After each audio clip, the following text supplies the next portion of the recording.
올해 정시 특징 중 하나가 수능 필수 응시 영역 제한 폐지라는 건데 이게 뭘까요?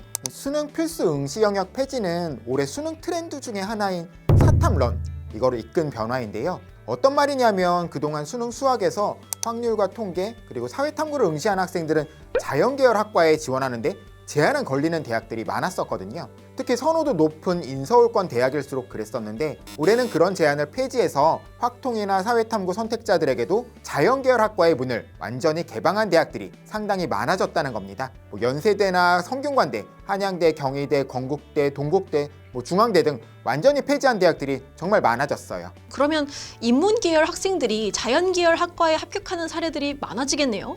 그런데 이런 제한 폐지가 말씀하신 것처럼 인문계열 학생들에게 자연계열 학과를 지원할 요인이 크게 되지는 않는 것 같습니다.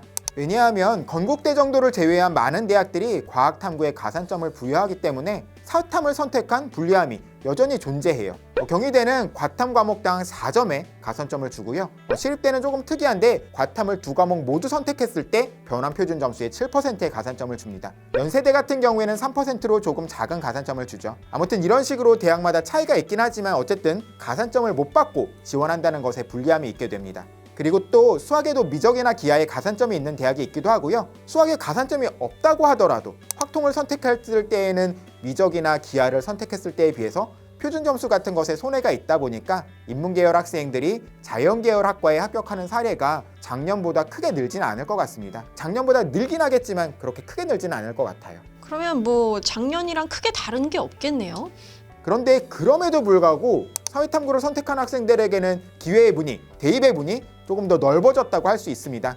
최근 몇 년 동안 정시에서 가장 큰 이슈는 자연계열 학생들의 인문계열 학과로의 교차 지원이었어요. 수학 점수의 이점을 바탕으로 해서 자연계열로 진학할 수 있는 대학보다 조금 더 선호도 높은 대학에 인문계열에 합격하는 것이 가능했고요. 그런 선택을 하는 학생들이 상당히 많이 있었습니다. 어느 정도였냐면 작년에는 서강대 생명과학과에 합격할 점수로 연세대 중어중문에 합격할 수도 있었고요. 상명대 컴퓨터과학에 추가 합격할 만한 학생이 국민대 경영에 합격할 수도 있었어요. 하지만 올해는 다릅니다. 올해 서강대 생명과학의 표본을 보면요, 연고대 인문계열과 동시에 합격권인 학생이 아예 보이질 않아요. 상명대 컴퓨터과학에 합격할 만한 점수라면 국민대 경영이 아니라 다소 선호도가 낮은 어문계열의 추가 합격권으로 낮아지게 됩니다. 왜 그렇게 바뀌게 된 걸까요? 일단 미적분과 확률과 통계 사이의 점수 차이가 작년보다 줄었습니다. 작년에는 미적 만점자와 확통 만점자의 표준 점수 차이가 11점이나 났었는데요. 올해는 그 차이가 5점으로 줄어들어요. 점수 차이가 줄어든 만큼 불리함이 줄었다고 할 수 있죠.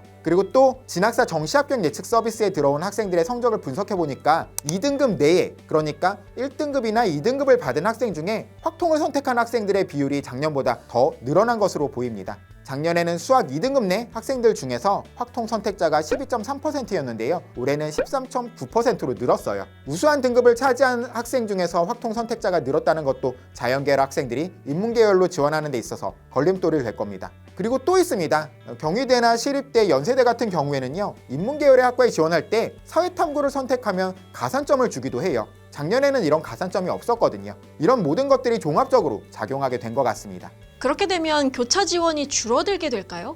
대학이나 학과마다 차이가 있을 거예요. 실제 사례를 보면 한양대 상경계열의 경우엔 높은 수학 반영 비중으로 인해서 교차 지원이 굉장히 많은 모집 단위 중에 하나인데요. 작년 모의 지원으로 봤을 때는 한양대 경영학부에 합격권에 있는 학생 중에서 71%의 학생이 과학탐구 선택자였습니다. 대부분의 학생이 과탐 선택자였다는 거죠. 그런데 올해 모의 지원의 표본을 보면 합격권 내에 56%가 과탐 선택자예요. 물론 여전히 높은 비중이라고도 할 수 있지만 작년과 비교했을 때에는 꽤 크게 하락한 겁니다. 대학별로 봤을 때 선호도가 높은 대학일수록 그런 하락폭이 컸어요. 연세대는 작년에 절반 정도만이 과탐 선택자로 보이는데 인문계열 학과들의 수학 반영 비율이 33.3%에서 25%로 크게 낮아지고요. 그리고 국어탐구의 비중이 높아졌다는 것이 중요한 이유가 되는 것 같습니다. 앞에 말씀드린 한양대 경영도 수학의 반영 비율이 낮아진 것이 교차 지원을 낮춘 이유가 되겠죠. 아무튼 연세대뿐만이 아니라 서울대나 연세대, 고려대의 자연계열을 보면 인문계열로의 교차 지원 비율이 작년 47%에서 올해 28%로 낮아졌어요. 굉장히 크게 하락한 것이라고 할 수 있습니다. 대학들이 다 그렇게 크게 줄어들었나요? 앞에서 말씀드렸지만 대학이나 학과마다 차이가 있고요. 또 대학 선호도가 낮아질수록 작년과의 차이가 그렇게 크게 나지는 않을 것 같습니다.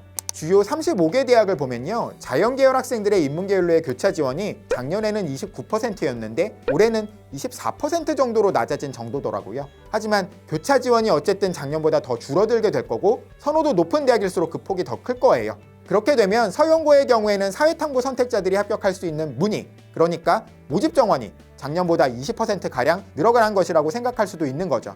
또 그것뿐만이 아닙니다. 사회탐구 2과목을 선택한 학생들 중에서 자연계열을 선택하는 케이스가 작지만 늘어나요. 올해 지금까지의 통계로는 연세대에는 1.4%, 성균관대에는 2.8%, 한양대에는 5.9%, 이렇게 큰 비중은 아니지만 자연계열 학과의 인문계열 학생들이 일정 비율을 차지하게 됩니다. 작년에는 생활과학대학 같은 일부 모집 단위에만 1% 미만의 학생이 지원하고 있었거든요. 이렇게 작은 차이이긴 하지만 자연계열 학과에 지원한 사탐 선택자들로 인해서 사회탐구 선택자의 대배분은 더 넓어졌다고도 할 수 있습니다. 그러니까 작년과 비교했을 때 인문계열 학생들에게는 대입의 문이 다소 넓어지고 자연계열 학생들에게는 다소 좁아졌다고 받아들일 수 있어요. 최근의 입시 결과와는 조금 다른 경향성을 나타내게 될 그런 가능성이 커진 거죠. 그러니까 올해 학생들의 데이터를 바탕으로 한 정시 지원 전략을 세우실 필요가 있습니다. 그런 부분에 있어서 진학사 정시 합격 예측 서비스가 가장 크게 도움이 될 테니까요. 지금부터 꾸준히 데이터를 살피시다 보면 효과적인 지원 전략을 세우실 수 있을 거예요. 데이터 자체는